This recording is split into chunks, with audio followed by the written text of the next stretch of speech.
con el tema de la famosa pregunta de Moshe Rabbeinu, que viene en la literatura judía como una pregunta en el lenguaje de la Torah, gracias, que Moshe Rabbeinu le preguntó a Dios, Areni nat kevodeja. Eso viene en el Parashat Kitisa, en el libro de Éxodo. Y Dios, Areni nat kevodeja significa enséñame tu gloria, pero en otras palabras, ¿sí?, más sencillas, enséñame, demuéstrame cómo conduces al mundo. ¿Cuál fue la dificultad que causó, o la inquietud que le causó esta pregunta a Moshe Rabbeinu a Dios? Y antes de Dios, antes de Moshe, alguien más lo adelantó con esta pregunta parecida. ¿Se acuerdan quién fue? Abraham vino, nuestro padre Abraham. Cuando Hashem le reveló el secreto a Abraham, que va a destruir a Sodoma y Gomorra, ¿qué le dijo a Abraham? No eran los judíos, no eran hebreos, eran idólatras, eran gente malvada, corrupta, en todos los aspectos, que maltrataban a la gente, y la persona, por ejemplo, muy alta, la ponían en una cama corta y le empezaron a estirar los pies. O sea, torturaban a la gente mala. La gente chaparra, lo empezaron a estirar los pies, lo pusieron en una cama larga y empezaron a estirar los pies. En serio. Todo viene en el comentario de Jajamim, el Midrashim. A la hija de Lot, ¿qué le hicieron? La desnudaron, la pusieron en la azotea y la untaron todo con miel. Y venían las abejas y la picaron hasta que murió. ¿Por qué? ¿Cuál fue su criminal? ¿Qué hizo? Ayudó a un pobre a revivir. O sea, le daba comida en escondidas. Era tan gente mal, corrupta, tan mala, que no le gustaba recibir pobres en la ciudad, no le daban ayuda, no le vendían nada, le daban moneda con su nombre cada uno, pero el pobre va a la tienda, no, usted es turista, no, aquí no se vende a turistas, ¿no? ¿Y qué hacía? Moría de hambre, tenía muchas monedas, cuando moría, venía la gente y cada uno reconocía su moneda y se la llevaba. Eso es gente mala de su esencia. ¿Y quién escogió vivir en esta ciudad tan corrupta? Lot, el sobrino de Abraham. Se corrompió como ellos, llegó a un nivel muy bajo como ellos, aunque fue muy elevado, más que ellos, y por eso mereció ser rescatado, salvado, más que nada por el mérito que él le reveló a Abraham. Él era sobrino de Abraham y Abraham abogó por él también, obviamente, ¿no?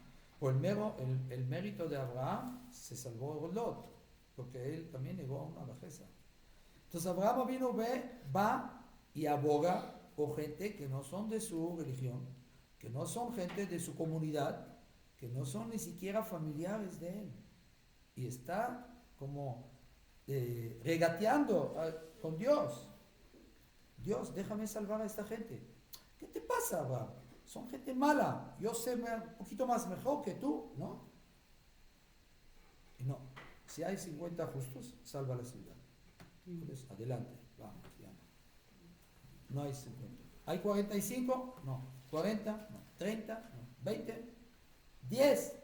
¿No hay 10? No. ¿De dónde aprendió Abraham si hay 10 se salvan? De Noah. La generación de Noah no se salvó porque eran 8 nada más. Noah, sus 3 hijos y sus parejas, 8 personas.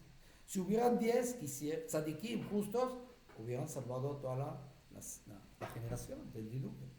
Y fíjense bien, algo impresionante que tiene que ver con el tema. Porque ahorita recuérdame el Egipto, ¿no? Por favor.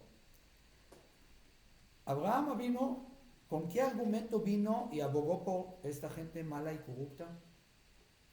Decía Dios, Jalila lejana sotlas tadabarazé. Jalila, ¿qué significa? Es profano para ti hacer esta cosa de matar justo con malvado. ¿Qué significa? No puede ser que castigues al justo igual como al malvado. ¿Qué culpa tiene el justo? ¿Porque es vecino del malvado? ¿Por eso vas a matar a todos? No. Ahí está en Egipto, ¿qué pasó? Dios dijo a los hebreos, pongan en el marco la sangre para que no se mueran como todos los primogénitos, ¿verdad? Entonces, no es justo. Dice, ¿saben qué es el pecado más grave de un judío? Profanar el nombre de Dios. judío, tienes la bandera de Dios, tienes la bandera del judaísmo, tienes una kippah en la cabeza y toda la gente sabe que eres judío, más que nada por la nariz, ¿no? Pero bueno, te identifican. En el avión eres judío, ¿no? Y eso sé qué significa, me pregunta la hermosa. Eso significa temor a Dios. Que yo sé que hay algo, alguien superior a mí.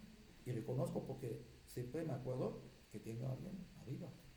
Y lo tengo que respetar, tengo que obedecer, obviamente. ¿Sí? O sea, en el cristianismo también, ¿no? Los papas, los curas tienen kippah, tienen, bueno, por otros motivos también. Pero eso representa que temor a Dios.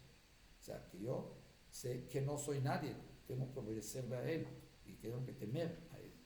¿Sí? Pero el nivel más alto que el temor es el amor. Cumplir la Torah y mitzvot es con convicción.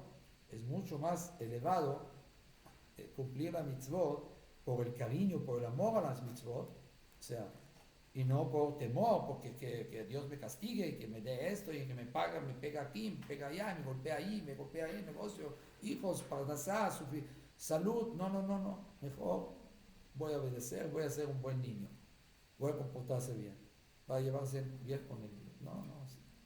El nivel más alto es amar a Dios y enamorar de Dios es ver la grandeza de Él. O sea, significa temor, no temor de castigo, es el nivel más bajo. Temor de su grandeza. O sea, impresionar, mira qué grande es el cosmos, los astros. Estamos en la tierra, ¿no?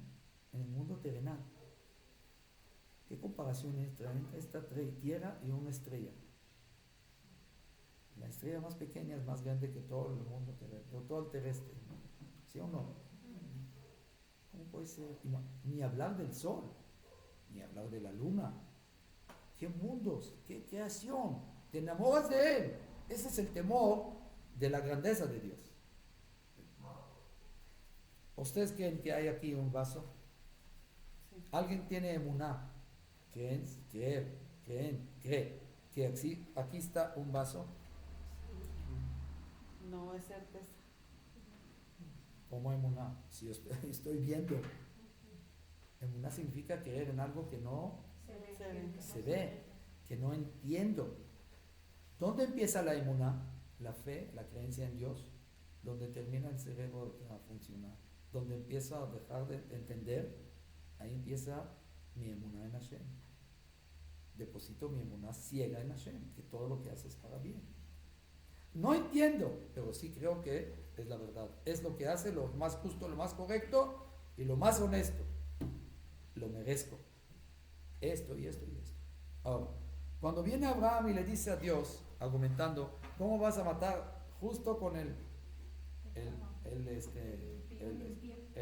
sí?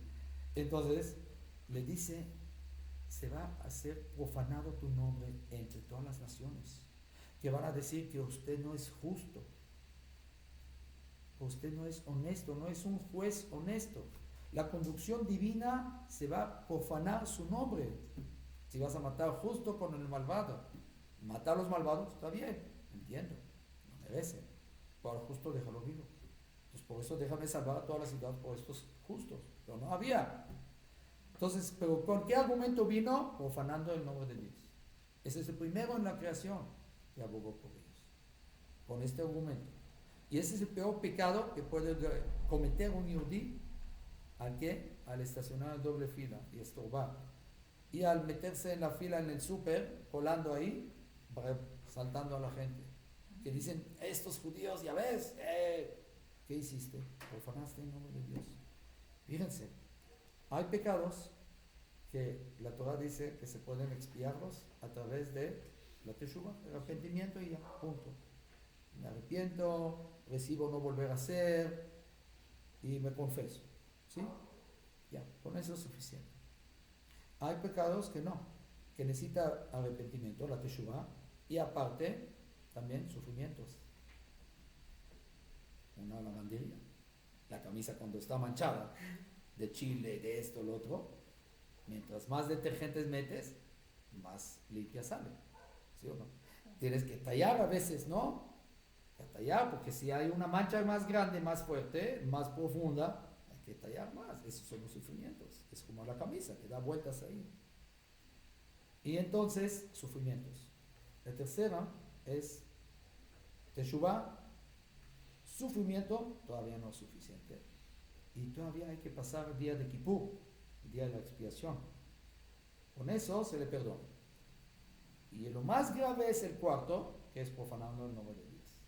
Como un judío que levanta la bandera de Dios, y más que nada religioso con kipá en la cabeza, señalan y dice, todos los religiosos son como este corrupto, que vea la cara, que es deshonesto, que engaña a la gente, que estafa a la gente, que vende mercancía, ¿Esos son los judíos? ¿Ese es el judaísmo? ¿Esa es la religión? Si es así, no quiero ser judío. Ese es profanar el nombre de Dios. Y cada judío es representante de Dios.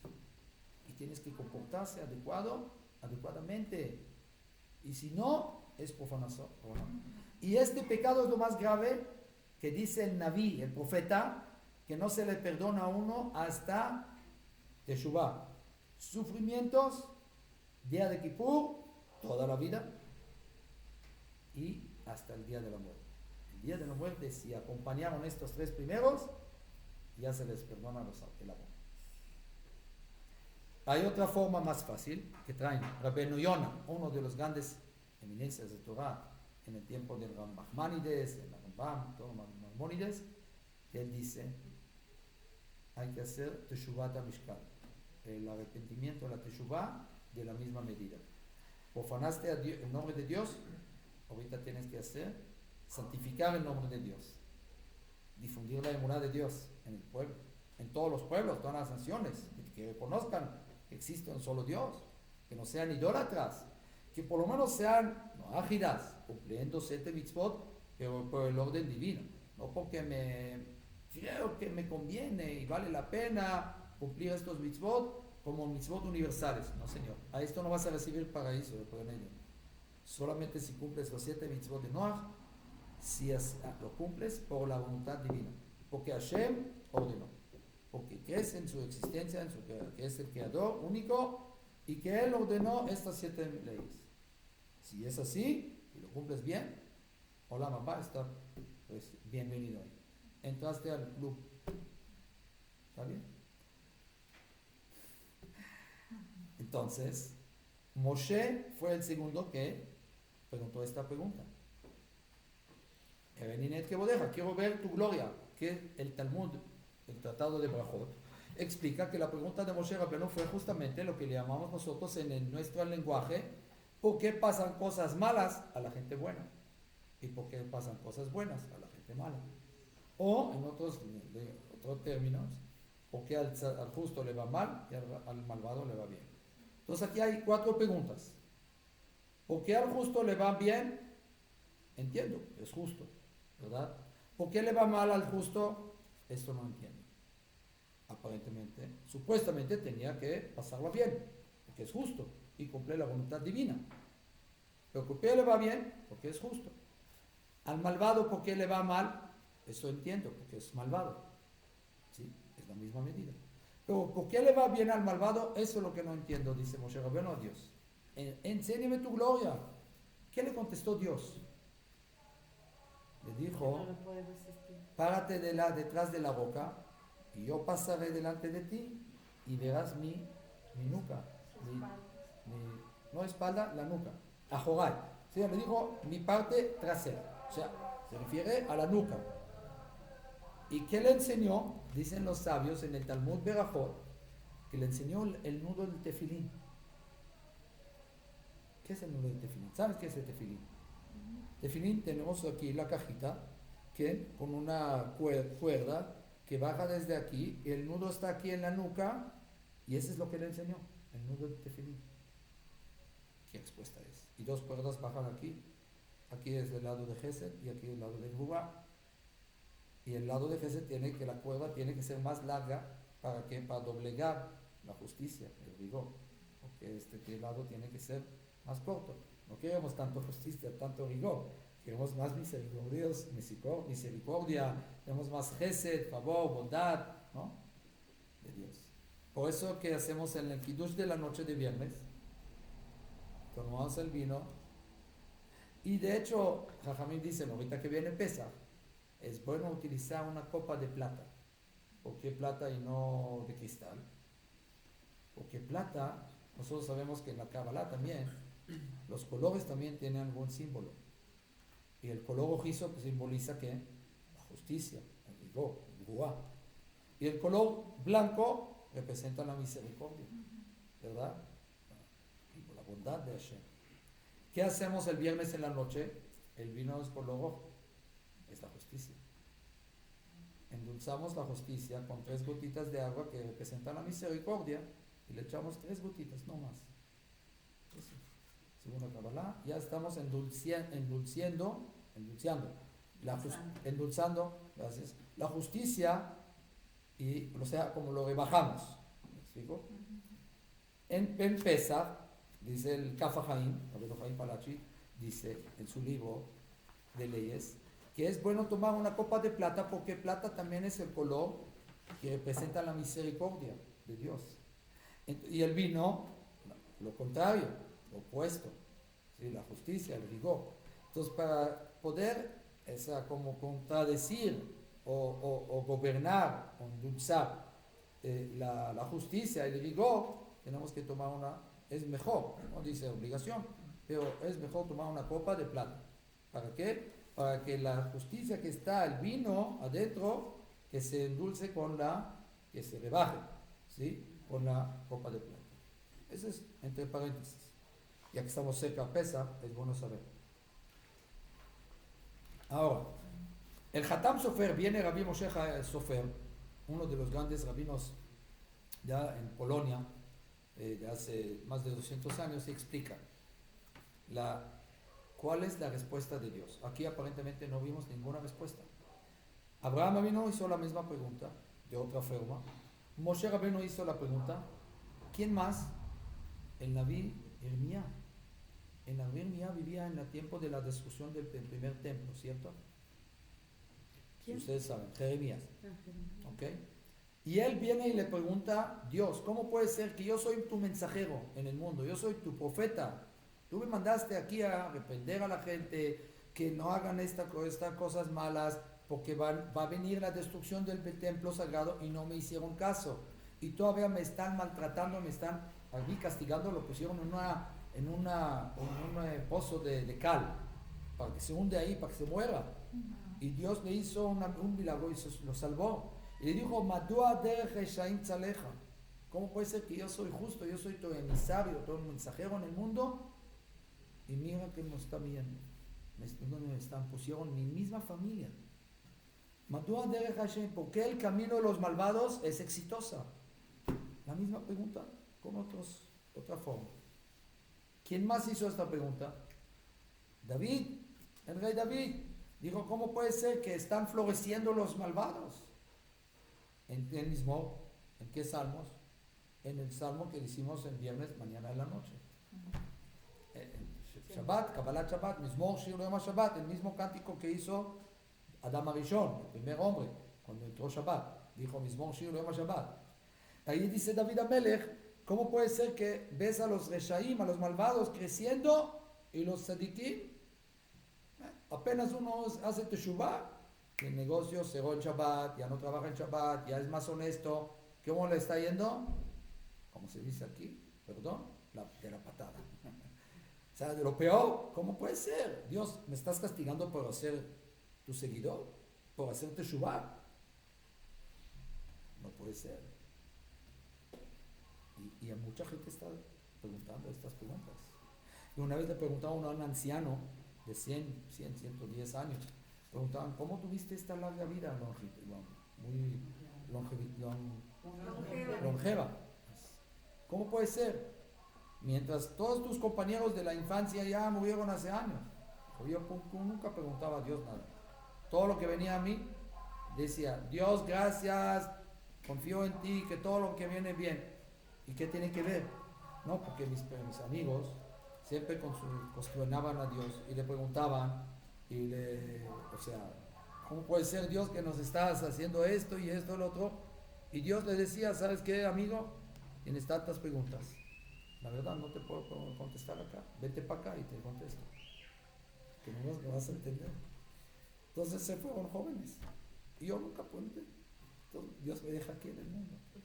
¿No estás contento con la vida? Aún no estás. ¿A quién le pasó esto? A Jacob. A Jacobo vino, exactamente. Jacobo vino como que como no cuestionaba, sino como que se quejaba de su vida amarga y corta, que no llegaron sus años a las vidas de sus padres y todo eso. ¿Y qué le dijo Dios? ¿No te gusta esta pareja? Devuélvemela. Ah, sí, Dios, adelante, llévatela, por favor. Lo más rápido que puedas. ¿No te gusta la vida que te estoy regalando? A pesar de todos los problemas y broncas que en tu vida, ¿no te gusta? No hay problema, regresa. ¿No estás contento? ¿Cuántos años perdió Jacob de su vida? 33 años. Por cada palabra que decía y reclamaba, o sea, como quejándose, Dios decía, este regalo de vida, ¿cuál es el mejor regalo en la vida de uno? La vida. Sin vida no valemos nada. No tenemos nada en la vida. Ese ciclo de 70, 80 y 100 años que estamos haciendo aquí en ese mundo es el regalo más apreciado que tenemos. Es más valioso. ¿Y qué dicen los jóvenes? Que todavía no tienen suficiente entendimiento y para valorar lo que tienen. ¿Qué hacen? Vamos a quemar el tiempo. Estás quemando tu vida. ¿Qué estás haciendo? Agarrando dólares, ¿no? Billetes de 100, echando aquí al fuego. ¿Qué piensan uno? Uno de dos. O que está loco, sí, es su dinero, o que no es su dinero. Entonces le vale. Igual acá, estás quemando tu vida. ¿Qué estás diciendo? Desperdiciando la vida. Dijimos, para los gringos, ¿sí? Para Trump, time is money, tiempo es dinero. Déjame trabajar, esto, lo otro, no quiero comer. El americano contesta llamadas aquí, teléfono acá, teléfono allá, la sopa ya se enfrió, la comida ya, no importa. Puede pasar uno ayunando todo el día y no le importa. El flux, el dinero, la lana, aquí, señor, déjame contar la lana. ¿Y qué pasa después? Para nosotros judíos, ¿qué significa tiempo? Para ustedes, ¿qué significa tiempo? El tiempo es oro porque ese no regresa jamás. ¿Es oro o más de oro? Si yo le ofrezco ahorita, ¿qué quieres? ¿Vida o qué vas a tomar? Vida. Es mucho más que oro. ¿Qué es la vida entonces? ¿Qué es el tiempo para nosotros? Como judíos, ¿qué es eso? A mí se me andaba pasando. La vida es vida. Una pregunta. El tiempo es vida. ¿Y qué es la vida entonces? Nada más termino este punto. ¿Qué significa tiempo? Vida. Claro que es vida, pero ¿qué hacemos con la vida? Esa es la pregunta. Exactamente. ¿Cuántos años tienes? No sé, porque si estás en el camino de Hashem, entonces tengo 50 años, tengo 60 años sirviendo a Hashem, aprovechando mi tiempo. Dicen que en las tumbas de quién sabe si será cierto, están unas personas que dicen 7 años, 5 años, pero eran personas que tenían 45 años. Sí, y porque entonces, no puede ser que toda la ciudad murió prematuros, ¿no? De un peste, ¿no? Entonces, ellos anotaban nada más los años que aprovechó cada uno para servir a Dios, obvio. Entonces, otra vez repito, ¿qué es el tiempo para nosotros? Te lo voy a explicar. Tiempo para un judío significa vida eterna. ¿Por qué? Porque cada minuto es tu vida. Si cumples Torah, mitzvot, berajá de cada cosa, tefilín, Shabbat, todas las mitzvot de la Torah, pues estás transformando este tiempo, este minuto, esta hora, estas 2 horas, 3 horas, 24 horas, ¿en qué? En eternidad. Porque cada mitzvah estás construyendo tu palacio, es un ladrillo más, un tabique más, en la construcción de tu palacio celestial. Estás construyendo aquí a tu mundo venidero, por cada acción que haces. Comiendo también, transfiriendo esta cosa mundana, corporal, en una vida eterna, porque estás comiendo para poder tener fuerza y no estar débil y poder estudiar Torah y poder cumplir mitzvot. ¿Y por qué haces la intimidad? Porque quieres cumplir la mitzvah de procurar la tierra. Entonces, este acto que la gente de afuera, el secular, le llaman abominado, y se quieren alejar y encerrarse en un convento, pues no se quieren casar. ¿Por qué? Porque ¿cómo crees? ¿Qué? ¿Cómo que es la mitzvah más grande en la Torah? Es más, es la primera mitzvah en la Torah. Procurar la tierra. Purvo, le dijo Hashem, ¿a quién? A Adán y Jamá. ¿Por qué Hashem no creó 10 millones, 20 millones, 100 millones de chinos? ¿Por qué creó un solo hombre? Porque tú tienes la mitzvah de procurar la tierra. Como dice la Torah, cuando la Torah habla de qué, de que dijo Dios, bendijo al séptimo día, que es el Shabbat, y dijo, Vayijal Elohim Bayom HaShevi, y finalizó, acabó Dios en el séptimo día. Y explica Jajamín que no era séptimo día, sino era el instante en el inter entre día profano y día sábado. O sea, al milisegundo antes de que entra Shabbat. O sea, nosotros lo podemos saber, pero Dios tiene el reloj preciso, ¿no?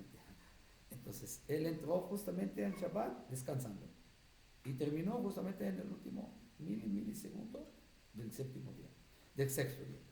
Entonces, para nosotros no podemos entender, no podemos saber la hora. No, nadie tiene un reloj exacto, ¿sí? Ni siquiera los satélites, pero ni siquiera los suizos. Pero para Dios todo es preciso, todo es exacto. Entonces, cuando la Torah te habla que Dios dijo, la azototam, y que el Kadosh Baruj Hu dijo, Asher bara Elohim, la azot, y así concluimos a el Kiddush, el viernes en la noche, que Dios creó para hacer. ¿Hacer qué? Dios es perfecto. La creación es perfecta. ¿Qué tienes que hacer más tú? Como hombre, como ser humano. ¿Qué tienes que hacer? Dijo Dios, no. Yo te voy a crear, ¿sí? Imperfecto, ¿sí? Incircuncidado. Tú tienes que perfeccionarse. El hombre es más imperfecto. La mujer no necesita circuncisión. Entonces es más perfecta. Tú necesitas circuncidarse porque es imperfecto. Y para llegar a la perfección necesitas cortar este juicio que interrumpe, que es la parte de la impureza, ¿sí? Que interrumpe entre la pureza y la impureza. O sea, los santos y los profanos, ¿sí? Entonces, Dios te está ordenando, yo creé nomás un hombre y de él saqué la mujer, suficiente. ¿Por qué? Porque yo te dejé espacio también para ser como yo, creador, crear almas, crear, construir, hacer, deshacer, todo. ¿Sí? O sea, que el Dios, ¿cuántos socios hay en la creación de una criatura, de un bebé? 2. No.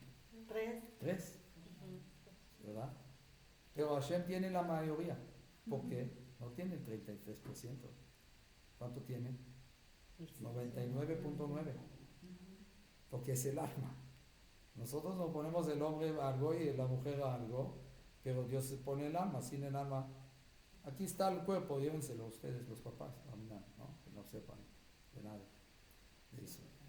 ¿Sí o no? Entonces él es el que tiene la palabra, la última palabra, ¿verdad? Es el que tiene el poder, es el que tiene el dominio.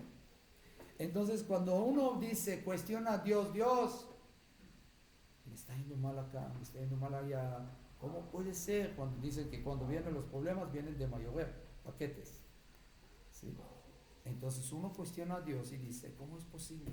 Y Dios, ¿qué te contesta? A Moshe, aquí está la nuca, y ahí está el nudo de tefilín. ¿Y qué significa esto? Dice el Hatam Sofer, que de aquí vienen las dos, Midat Adin, Arahamim, la misericordia y el rigor, el Jubá. ¿De dónde surgen? ¿De dónde se originan los dos? De un solo punto, de un solo origen, de mí. ¿Me explico? O sea, yo no soy Dios de la misericordia y hay otro Dios de la crueldad, o el odio, el coraje, no sé qué. No hay un Dios de amor y de odio, no sé qué. No, yo soy el mismo Dios de la misericordia, de la Gesed, y el mismo Dios que también te castiga y te juzga, del rigor, de la rigor. De ahí mismo vienen los dos, pero tú no entiendes porque está en la nuca, está atrás. Por eso dijo Dios, Moshe, yo voy a pasar y vas a ver mi nuca, la nudo de tefilín, para que entiendas que tanto la misericordia como la justicia y el rigor vienen del mismo origen, de mí. Yo soy el Dios. Por eso el Yehudí está obligado toda la vida del judío está rodeado alrededor del Shema Israel. Shema Israel, Shema Elokeinu, Shema Echad. ¿Qué significa Shema Israel, Shema Elokeinu, Shema Echad? Proclamante ese es uno. Escucha Israel. O sea, escuchar no es escuchar en el oído, sino entender aquí en el sejel, en el cerebro, en tu intelecto. Entienda el pueblo judío, Israel, los hijos de Israel, de Jacob. ¿Sí? Hashem, ¿qué es Hashem? Yud Kevav, ¿qué? Uno. Es el nombre de la misericordia, ¿verdad? Hashem, Elokeinu, Dios Todopoderoso, que es el rigor también, la justicia, Midat Adin, Hashem y Elokeinu, otra vez Hashem Echad, Dios es único. Esa es la unificación de Dios, que tenemos que creer en un solo Dios y no en la Trinidad. Pero también aparte de eso, cuando estamos declarando esta declaración, frase que dice Shema Israel, Hashem Elokeinu, Hashem Echad, tenemos que referir que tanto la misericordia de Dios como la justicia de Dios y el rigor de Dios, la fuerza y los castigos y los sufrimientos vienen de un solo Dios, que es Hashem al final, que es la mirada de Rahamim, que todo viene de la misericordia de Él. También los castigos, también las situaciones difíciles, también las pruebas, también las dificultades, también las broncas, también la suegra. Bueno, no siempre, hay buenas. Dicen que hay un trono celestial que es en el cielo, ¿sí? Está destinado para la mejor suegra, desde la creación del mundo, pero todavía sigue disponible.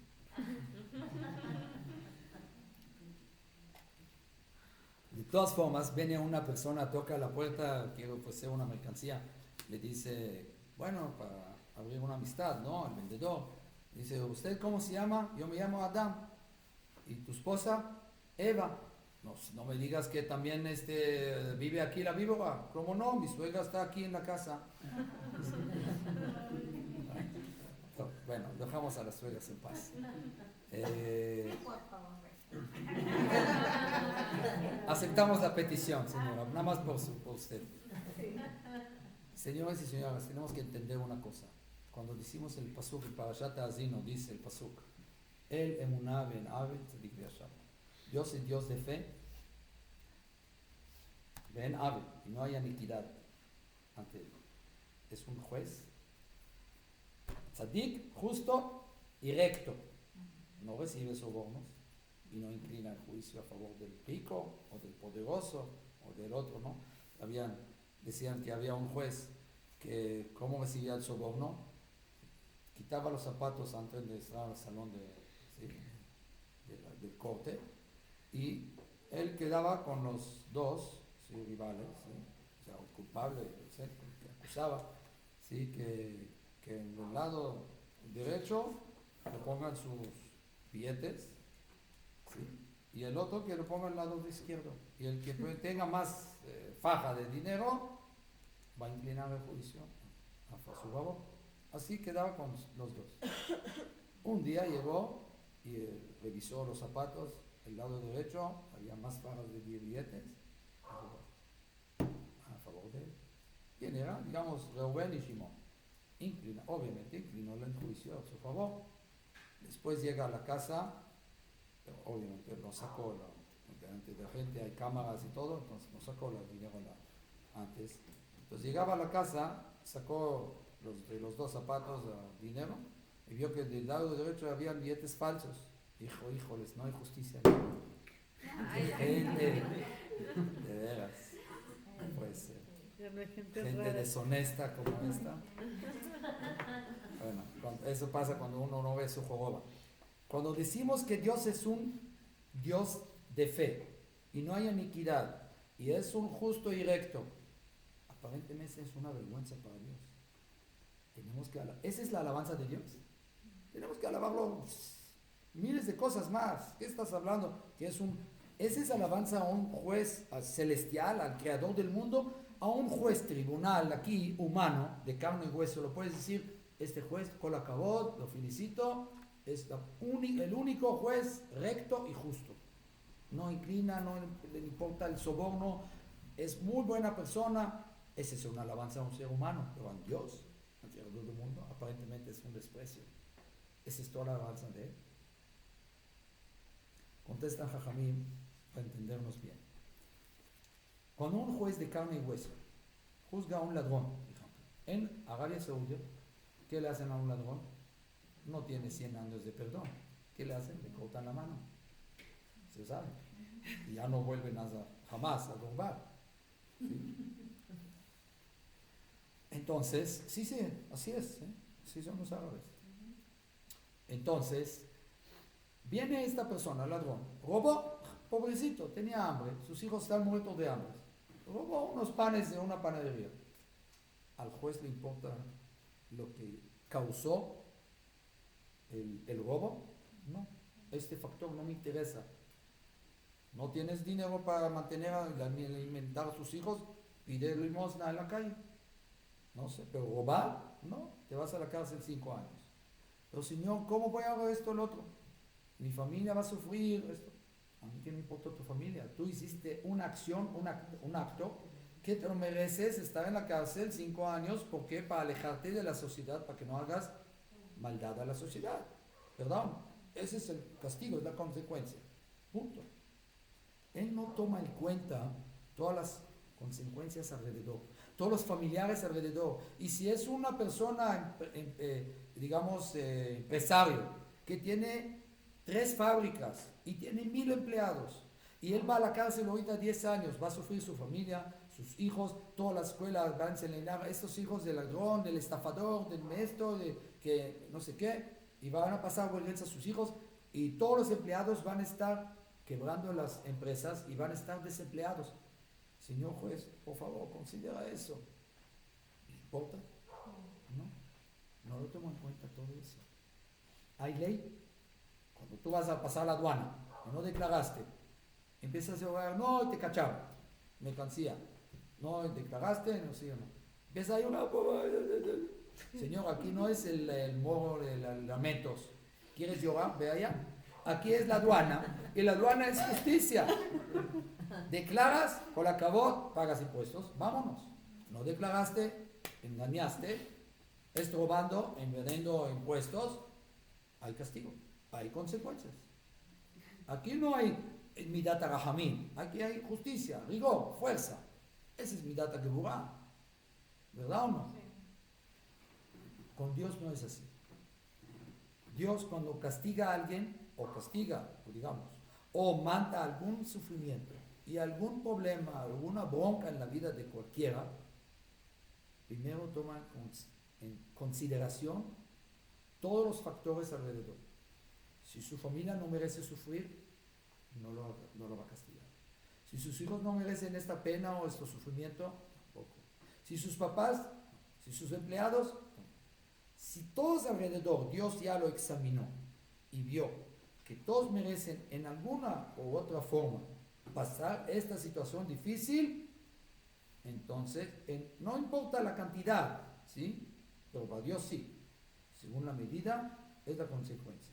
Y luego manda este castigo, esta bronca, este obstáculo, estos sufrimientos, estas pruebas, y todos alrededor también merecen pasar esta situación difícil con él.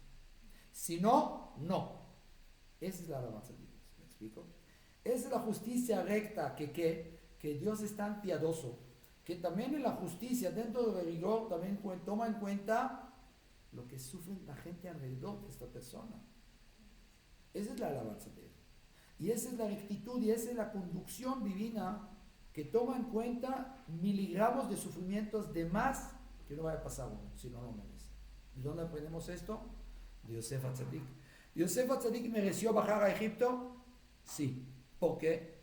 Otra vez viene Pesach. ¿Qué es Pesach? Pe, boca. Sah es hablar.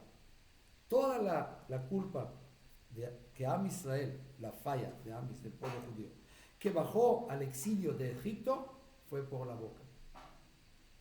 Yosef, ¿qué pasó con él? Fue a su papá, exactamente, y lo acusó, lo calumnió, en que hacen cosas indebidas, incorrectas. Y Jacob le creyó, no le creyó, no sé. Pero por estos chismes, por la boca, la que habló mal de sus hermanos, vas a bajar ahorita a Egipto. Y no nomás eso, hay que saber dónde. Te dije que me recuerdas, se te olvidó, ¿verdad? La palabra egipcia, la palabra mágica. Todo eso, ahorita que vamos a hacer el tikkun, reparar este grave error, a través de Pesach, boca que habla, no hablar chismes, hablar toda la noche de Pesach, experimentar este experimento tan bonito de pasar la noche de Pesach transmitiendo estos valores que la Torah nos enseña a nuestros hijos, nuestros nietos, a nuestra familia, hablando. ¿Para qué? Para hacer el tikkun de la boca que habló mal. Y Paró, por eso se llama Paró, se divide la palabra Perá, una boca mala. Paró, Perá, una boca mala. Todo el problema, Paró también es la palabra Haoref, las mismas letras. Haoref está aquí, la nuca. Cuando se voltea uno a uno, me hizo un favor y lo volteo a la cara, soy mal agradecido. Ese fue Paró con Yosef, con el pueblo de Yosef. Yosef benefició a Egipto, sí. Le trajo abundancia, manejó económicamente al país. El más exitoso en la historia como ministro de Economía, ¿quién era? Yosef. 80 años tomaba tener el poder en la mano, que Paró le dijo a todo su pueblo, vayan con Yosef, lo que él decreta, lo que él haga, tienen la luz verde, tienen la, ¿cómo se llama? La carta abierta. Exacto. Yo no soy nadie, Yosef es el que manda aquí. Yo soy el hombre, él es la mujer. No, al revés. Entonces, es el que manda aquí, yo no soy nadie. Pregúntale a Yosef, lo que él diga, carta abierta, luz verde, no hay problema. Yosef, ¿cómo puede ser? Y fíjense cómo fue. Yosef estuvo en la cárcel, ¿cuántos años? 10 años, por las 10 esferas. Después, otros 2 años, porque la falta de emuná en Hashem, que le pidió favor al copero, que le recuerda delante de Paró, que él fue acusado por algo que no hizo y fue robado, secuestrado de la tierra de los hebreos, como dice la Torah. Por favor, Zahor Vizcartán, recuerda y recuérdame. Recuérdame y recuérdame delante de Paró. 2 palabras, 2 años más en la cárcel.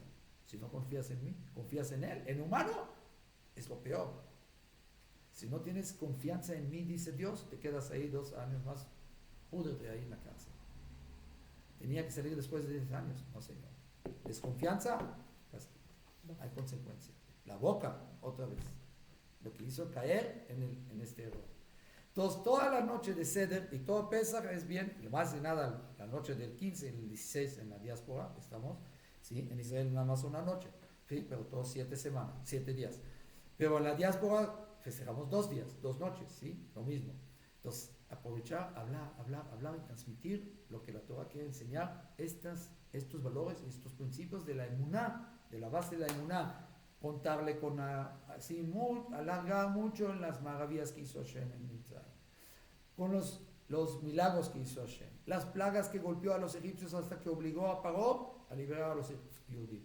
Y después en el Yam Suf, otras plagas, que hay discusión si fueron 200 plagas o 50.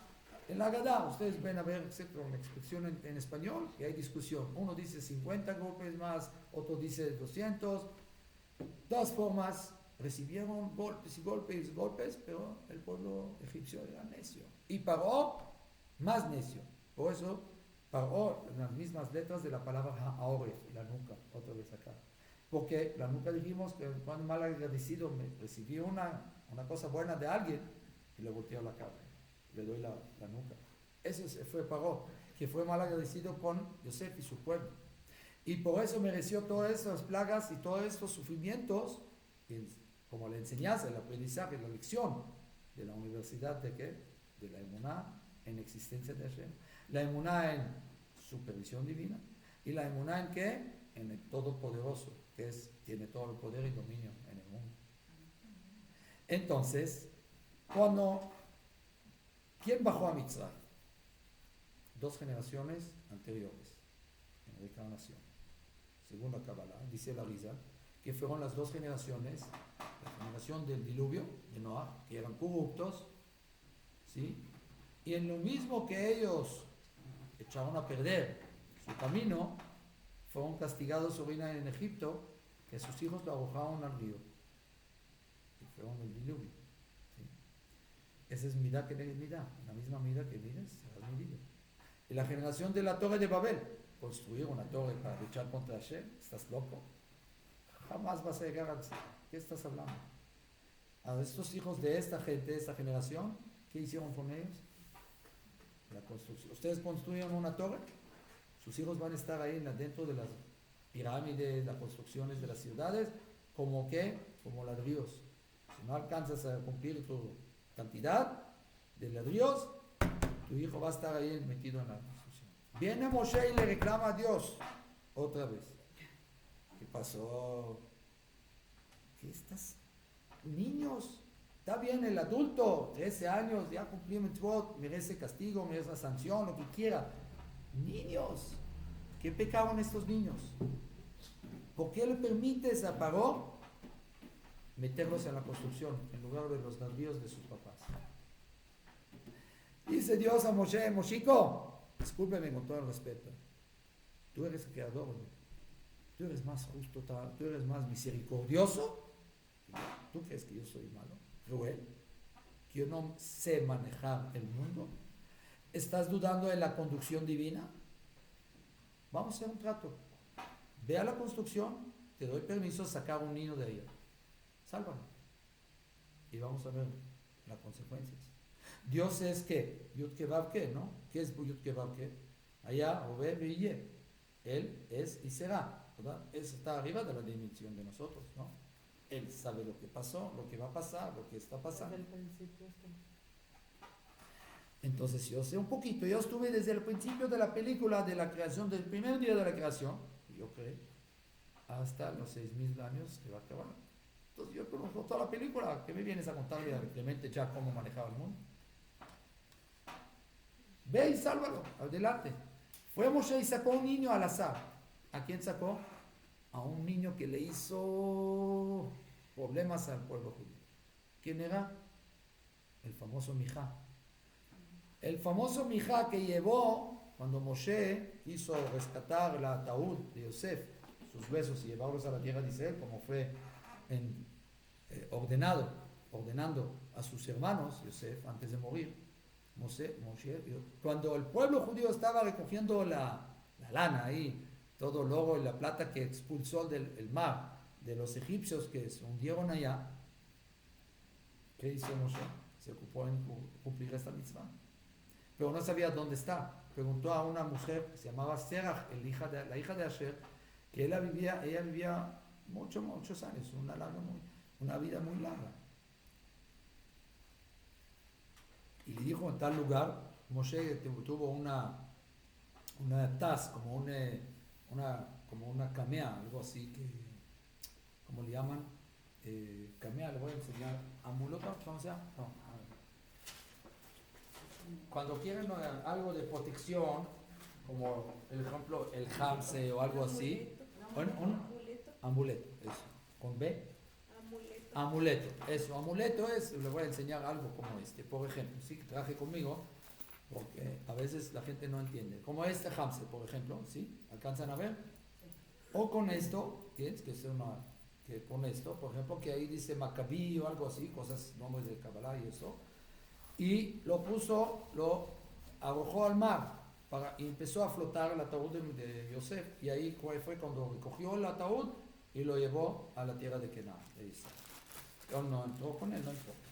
De todas formas, a lo que voy es que ¿quién aprovechó de esto, de ese amuleto, después de que flotó el ataúd de Yosef? Este mismo niño Mijá, que fue salvado por el mismo Moshe. Y lo agarró esto. ¿Y qué hizo con este amuleto? ¿No? Amuleto. ¿Qué hizo con eso? Amuleto de plata. ¿Qué hizo con eso? Cuando todo el pueblo, los hombres solamente, no las mujeres son muy buenas, justas, no donaron sus joyas para el becerro de oro, solamente los hombres quitaron todas sus joyas, ¿sí? Como hoy en día, ¿no? De la lengua, de la nariz, de aquí, de todos los lados hoy en día tienen ¿cómo se llama? Aretes y todas estas cosas. y lo echaron ahí al fuego. Vino Mijai y arrojó, ¿qué? A este amuleto al fuego, y de eso se hizo el becerro de oro. Entonces, ¿era buena persona o no era buena? Le dijo Dios, ¿ves lo que hiciste, Moshe? El mismo niño que tú salvaste, yo sé por qué está ahí metido y merece morir allá, y no merece vivir y hacer todo este problema que causó el becerro de oro, y esto causó al pueblo judío desgracias hasta la fecha, porque Hashem nunca perdonó al pueblo judío totalmente. Hashem le dijo a Moshe Rabbeinu, está bien, acepto tus súplicas y les perdono al pueblo, pero no es un perdón total. Voy a perdonarle una parte parcial y le voy a echar piedritas de desgracias, sufrimientos, holocaustos, hogueras, todas las cruzadas, matanzas, holocausto, en cada generación una piedrita. Y esos es los que estamos pagando hasta la fecha. ¿Esa historia dónde viene? Perdón, porque pues eso no viene en la Biblia. Por eso le dije que no es Biblia, la Torah. Nosotros no tenemos Biblia. La Torah no nos cuenta eso, ¿sí? Toda esta larga historia, sino viene en el Midrashim, comentarios de Jajamim. Y dice que entonces nada más los hombres donaron. Gracias por venir. Los hombres donaron las joyas para Solamente las mujeres. Y por eso las mujeres recibieron premio de que el día de los Jodes es una mini fiesta de ellas nada más. Y las mujeres es, ¿por qué? Porque así como la mujer tiene su periodo y cada mes se renueva, es como la luna, se compara la luna y el hombre el sol. La luna no tiene una luz propia, sino siempre recibe la luz, el reflejo del sol, ¿sí? Entonces el hombre es el dador y la mujer es receptor. Por eso esa es la forma de la intimidad, que el hombre está arriba dando y la mujer recibe. Como Dios aparentemente, que da, y nosotros humanos somos receptores, recibimos. ¿Está bien? Pues eso es otro tema. El Creador nos pasa, cuando nosotros cometemos errores en la vida, es muy fácil echarle la culpa a la gente, pero Él no nos está castigando nosotros mismos por haber cometido los errores. Había una frase que hace años yo escuché y que no me da verdad. Somos libres de elegir las decisiones, mas no somos libres de elegir las consecuencias. En uno está el hacer el bien y el hacer el mal. Claro, por eso existe el libre albedrío. ¿Sí? Por eso es lo que empecé a decir y no terminé de Abraham y Nimrod. Porque Dios siempre pone en una balanza el bien y el mal, el justo y el malo. Y el contraste del bien era Nimrod, el mal, idolatría. ¿Sí? Y aquí la justicia, o sea, el bien sirviendo a Dios, a un solo Dios. Y cuando nació Abraham, nació Nimrod, y cuando falleció Abraham, falleció también Nimrod. Y la Torah lo dice, cuando Esaú vino del campo cansado y hambriento, ¿qué le dijo a Jacob? Échame sopa rojiza, ¿no? De adashim, lentejas. ¿Por qué cocinó lentejas Jacob? A su papá Yitzhak, que estaba de luto. Y el que está de luto, deudo, la costumbre es darle a comer huevo, que es redondo, aproximadamente redondo, que para enseñarle que la vida da ruedas. Y es redonda, y hay que seguir adelante y no ver para atrás, porque no se puede llorar toda la vida por el muerto, ¿no?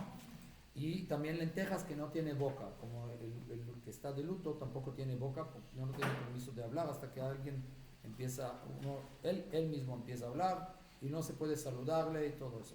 Entonces no tiene boca, como que está como bloqueado por la desgracia, por el sufrimiento, por el dolor que está pasando. ¿Sí? Entonces cocinó lentejas Yitzhak para su papá Jacob, Jacob para su papá Yitzhak, que estaba de luto por la muerte de Abraham. Y en este mismo día que viene Esaú del campo, ¿a quién mató?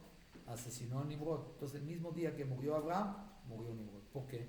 Cuando muere el justo, muere el malvado. Porque ya, ¿para qué? Para que haya equilibrio en el mundo, del bien y el mal. ¿Me explico? ¿Por qué? Porque si no hay bien y mal, no hay, o sea, la pureza debe de tener fuerza, poder, pero también del otro lado la impureza. Por eso existía Moshe contra Bilam contrarrestar a Moshe, porque si no, entonces no hay balance, no hay libre albedrío, no puedo elegir. Si nada más existe el bien, elijo el bien. Si nada más existe el mal, entonces no me queda otro, elijo el mal. Pero si hay dos, entonces ahí entra la elección. ¿Me explico? Entonces no somos robots, no somos máquinas. ¿Sí? Como, haz esto, haz lo otro. A fuerza debe haber libre albedrío en el mundo para que la persona recibe el premio o el castigo por su elección. ¿Me explico? Si no, si es robot, todo está programado, entonces no merezco ni premio ni castigo, porque soy robot, pues se reclama al patrón, ¿no? ¿Sí? De todas formas, que cuando vemos que suceden cosas como estas, entonces el Arizal, que sabía más que nosotros, más allá, pudo revelar este secreto que la generación de Egipto, preguntamos, ¿por qué merece morir? ¿Por qué merece sufrir? Sí, porque eran la generación de la diluvio y otra generación que llegó junto también de la Torre de Babel y cada uno mereció su castigo de acuerdo a su actitud, su acción. Ese es lo único que podía revelar esos secretos solamente las cabalistas grandes como Arizal, ¿sí? Pero yo le quiero contar algo, que la gente pregunta, ¿y por qué me despidieron del trabajo? ¿Perder el trabajo es bueno o es malo? Es bueno, ¿por qué es bueno? Es malo, ahí está su vecina, dice que no. Yo pienso que es bueno, porque todo es para bien. Pues si pierdo el trabajo, si confío en el Hashem, va a haber una provisión si mi confianza es del Eterno. ¿Y por qué es malo? De acuerdo a la percepción que tenemos actualmente, es como algo... Pero después de la clase vas a entender que es bueno. Y no bueno, buenísimo. ¿Por qué? Porque todo lo que hace Dios es bien. Ese es vivir con emuná. Vivir con emuná significa que yo creo con fe absoluta que existe Dios, es el creador del mundo. Y no nada más eso, que Él también supervisa y maneja y dirige el mundo. Y todo lo que hace es para bien. Esa es bitajonia, esa es la confianza. Yo confío en Dios, no que va a hacer lo que yo quiero, que yo pienso que es bien para mí, que ganar tantos millones y casarse con fulana o fulano, o hacer esto y construir esta casa y comprar este coche. No, yo confío en Dios, que Él sabe lo que es bueno para mí. Y si es bueno, me va a conceder. Y si no es bueno, me va a rechazar la petición. Mi hijo mío, no es bueno para ti, no te voy a casar con esta fulana. Pero Dios, estoy enamorado. No estás enamorado, estás enjamorado. ¿Qué estás hablando?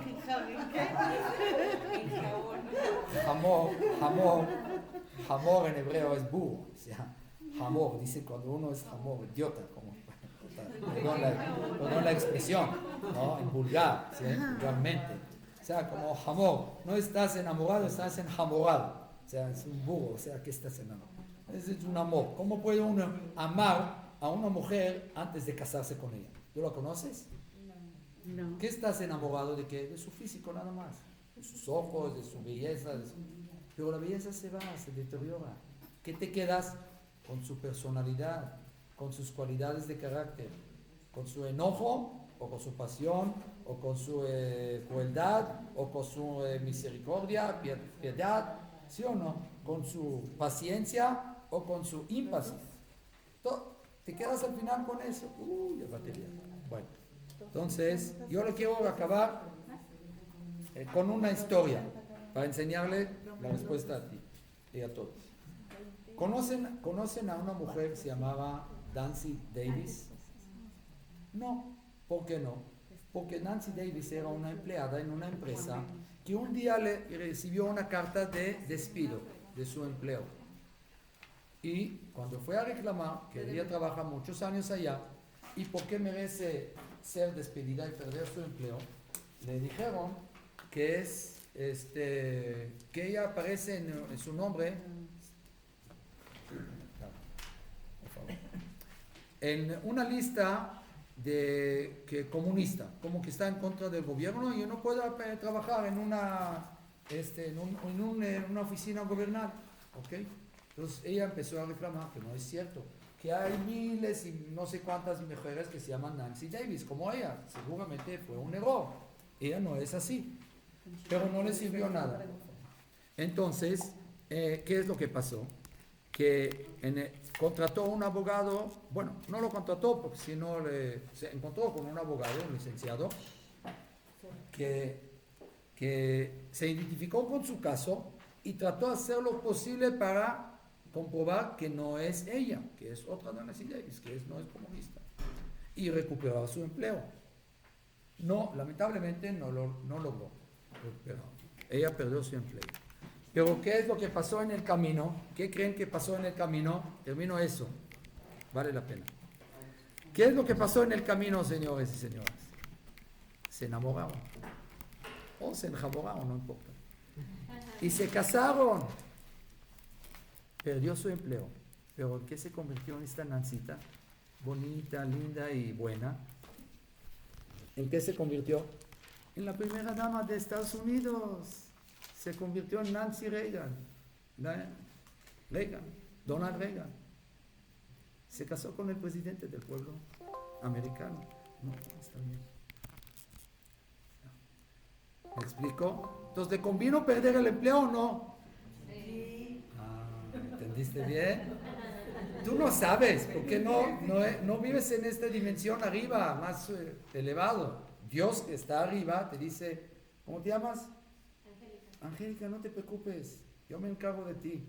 Vas a perder tu empleo, pero vas a ser la primera dama de Estados Unidos. ¿Qué te conviene más? ¿Verdad? Nosotros no sabemos las cuentas de Dios, no sabemos la conducción de Dios, qué tan justo y recto es.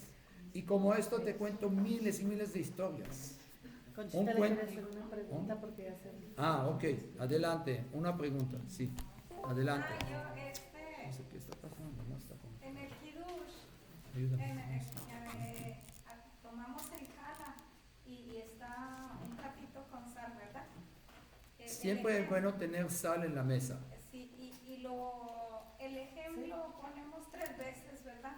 Y se dice Abraham, Isaac y Jacob. Eso no lo había escrito, puede ser. 3 veces sumergir. El Y ejemplo en el platito de sal. Eso es nuevo para mí porque yo lo así nunca lo hice, pero ahora resulta que me dijeron que, por eso le pregunto a usted, que se pone un platito con sal. Ajá. Y cuando se hace la bendición del ejemplo ya cuando se parten los trocitos de pan. Bueno, la sal viene como protección mientras uno no está en el inter, entre la lavada de las manos, que no se puede interrumpir en hablar, hasta la partida del pan, después de la bendición de la motzi.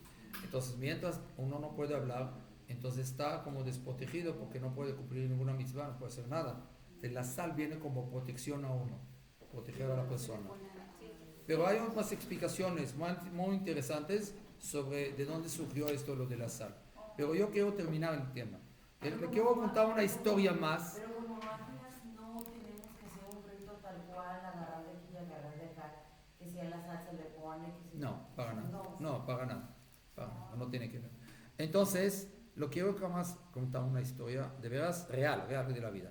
El Holocausto. Un sobreviviente contó algo muy interesante. Él personalmente lo comentó. ¿Cómo sobrevivió?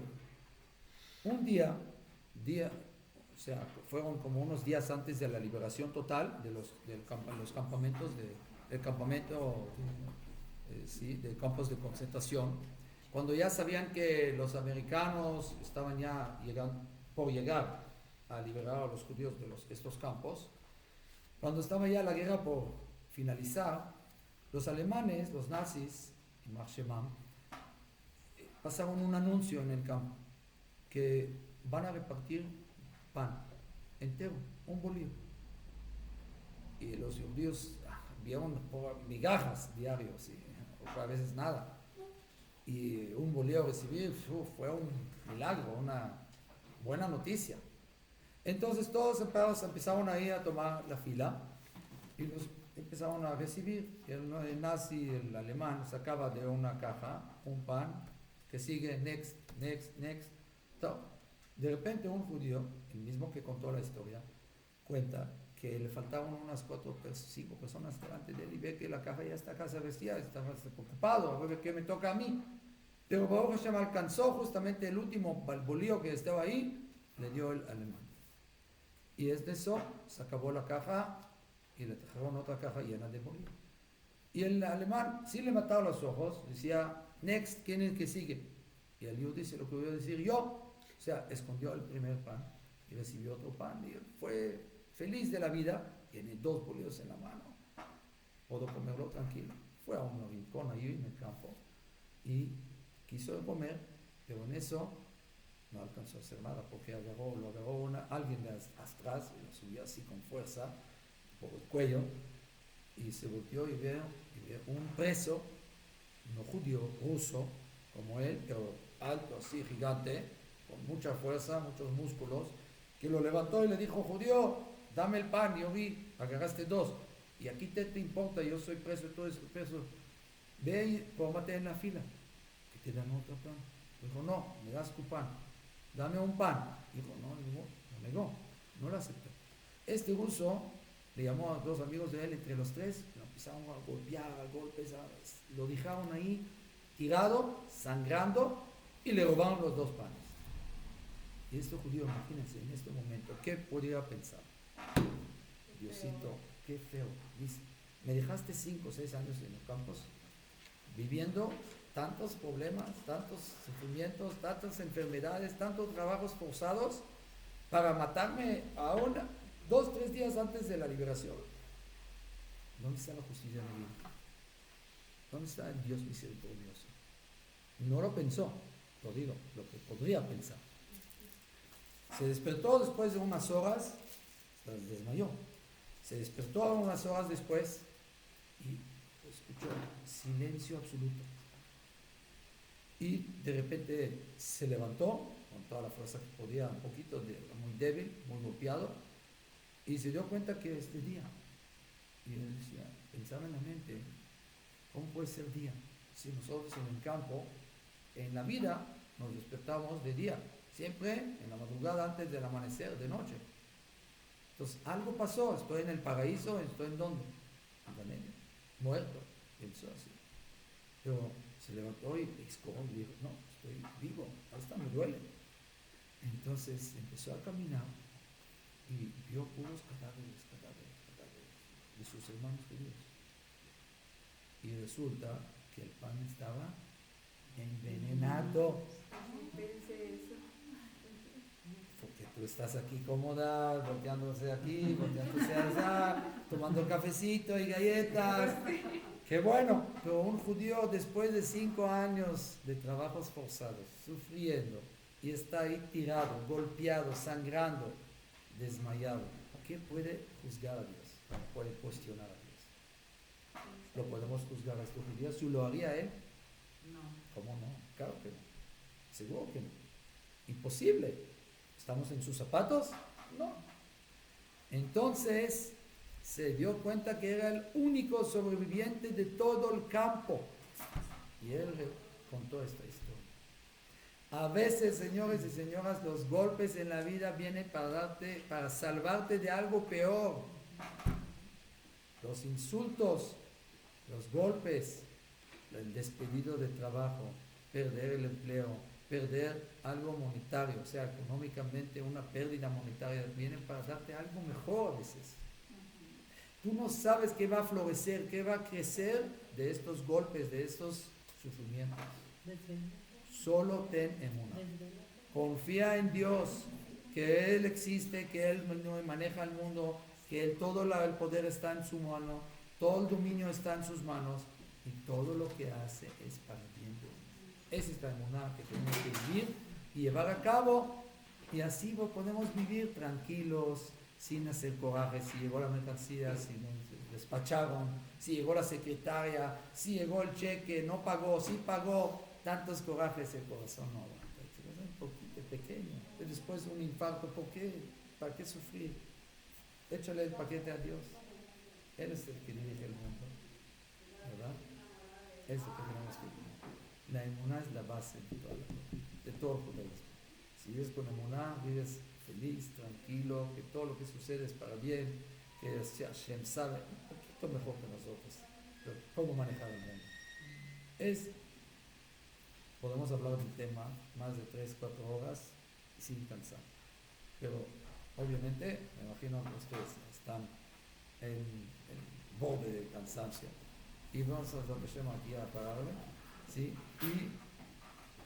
Y dejamos un poco de tiempo a algunas, si hay algunas preguntas o dudas o al respecto, o pues